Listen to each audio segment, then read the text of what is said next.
Hi there, back again to share another recipe with you today. This time I'm sharing a recipe for a gluten-free lemon surprise pudding. I shared this recipe on the blog about 4 years ago. The original recipe is one that my mum used to make a lot when we were growing up, and it was one of my favourite puddings. It's one of those lovely light sponge puddings with like a self-saucing base to it. It's really easy to pop together. I've weighed out all the ingredients and got myself prepped here, so I'm just going to run through in a moment with what I've got here and give you the quantities just in case you'd like to bake along with me. I'll also pop a link in the written description below as well, which will take you over to the blog for the full written recipe if you want to just run through that as well. But the reason I'm actually making it is Neil, I have this picture on my whiteboard, or on our whiteboard upstairs, and that is actually for a lemon surprise pudding. It's not my recipe, it's not one that I've actually made, but it was a picture that I cut out for a magazine. I'm forever cutting out recipes and pictures that sort of inspire and grab me. And Neil, when he sits at the desk, keeps saying, I want you to make that, I love that pudding. So I'm going to make it today. Okay, so just before I start popping the pudding together, I'll just run through with what I've got. So in that bowl there, I've got 50 grams of unsalted butter that I've softened, I've left out to soften for about an hour and a half, and then I've given it a quick mix in a bowl so it's nice and soft, because I'm going to then add to that 175 grams of caster sugar. In the bowl there, I've got 50 grams of gluten-free self-raising flour, and that's the flour I've used today. I'm forever using the Asda, as you know, but that's again the one I've used today, or I'm using today.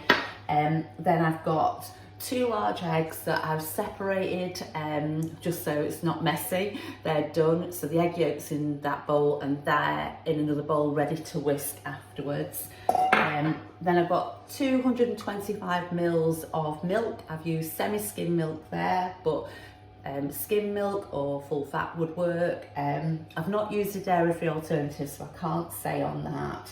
And then I've got a lemon. And then the only thing that I've done there is I've buttered a dish, that size dish. That is actually the dish there. It's actually the one my mum used to use for loads of our puddings growing up. So rice pudding would get made in that.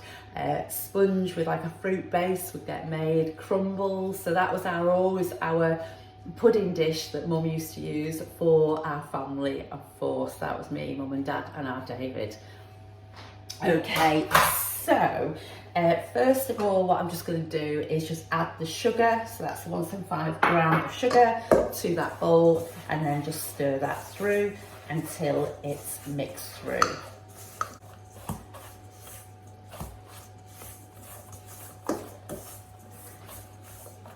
Okay, so once it gets to that stage, which took a bit of doing, but once it gets to that stage, then I'm just going to add in the grated rind of a lemon.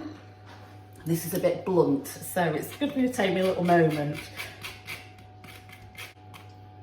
But yeah, so it's a grated zest of a lemon rather than a grated rind. Don't really want to be going onto the white bit because that's bitter.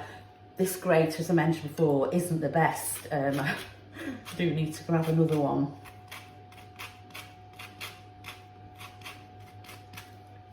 Okay, so that'll do the trick for that. And then I'm just going to add the juice of this lemon as well.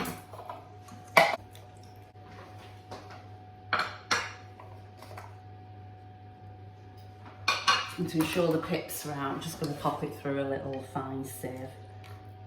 And just stir that through. And to that then I'm just going to add the gluten-free flour. And just sieve that, just makes it lighter. And again, just stir that through.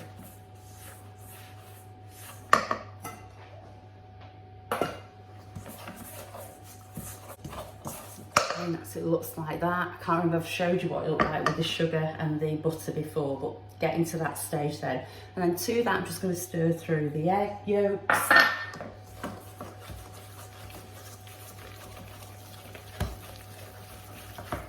It goes through so many different stages, the consistency of this. Okay, so you see that's softened up nicely now. So definitely my top tip for this one is get the butter nice and soft. And then to this I'm just going to gradually add the milk and stir that through.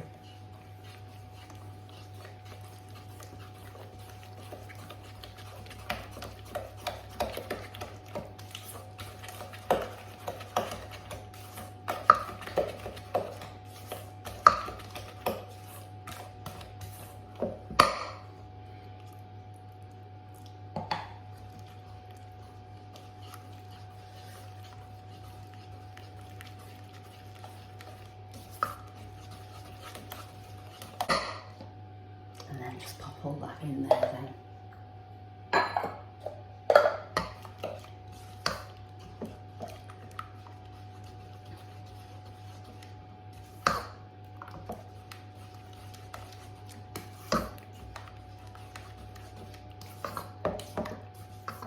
Okay, so it then look like that. It does look slightly curdled, the mixture, but don't worry, because when it actually bakes, it will all go together really well. So just set that to one side, and then I'm just going to whisk the egg whites, so what I've separated before, and just whisk these until they're nice and fluffy.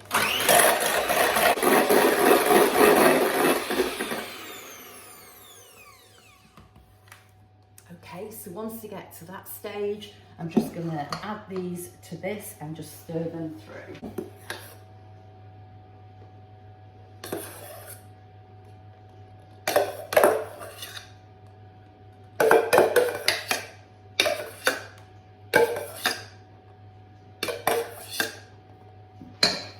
Whilst I'm doing this, I've got the oven heating, and it's heating to 160 fan or 180 if it's just a standard electric oven.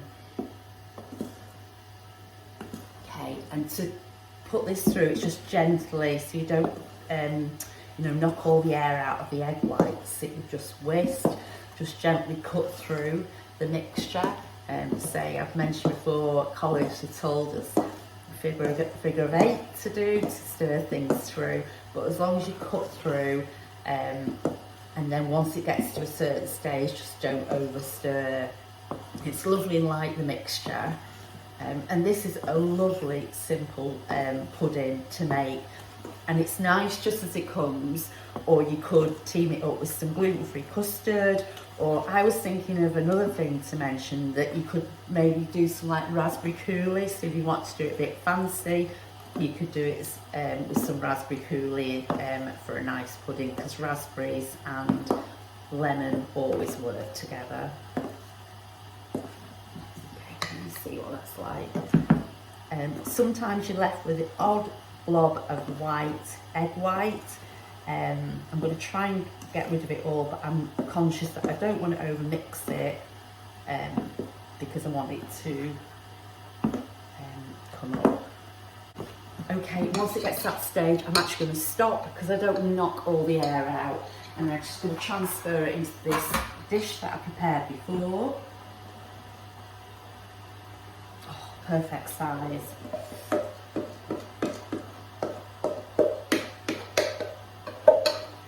And then I'm just going to add boiling water to the tray. So I've sat it, sorry, I'm not saying that. I've sat it in that tray there. And I'm just going to add some boiling water. Obviously, careful I don't pour it into the dish of the pudding. And